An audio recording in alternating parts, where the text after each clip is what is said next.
سلام دوستان، سنجش شناسنامه خارجی یعنی که زگرم پاسپورت برای شما مشکل شده است و شما نمیتوانید در کجا چطور بسنجید.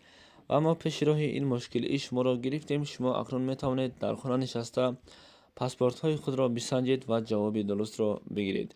تنها با طریق واتساپ با این برادر صحبت کنید. این برادر بر شما چیزی گفت همان کار را بکنید. البته جواب پوره و عمیق به شما روان میکنند.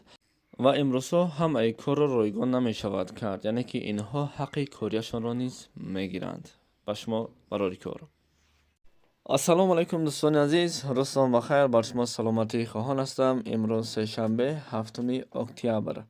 دوستان، $100 ایالات متحده آمریکا برابر به 931 سوم و 50 دیرم و اینچنین 100 یورو برابر به 1087 سوم و 62 دیرم. دوستان عزیز، از شما خواهش در ویدیو لایک مونین و به کانال ما پادپیسات کنین. رحمت برای دستگیری خداوند از شما راضی باشد. و میگذاریم به کورس روبل. البته میگفتند که اگر کورس دلار پایین رود روبل بالا می شود، اما متاسفانه روبل هم پایین رفته شده است. یعنی که 1000 روبل با کورس امروزه به 112 سومانی هست.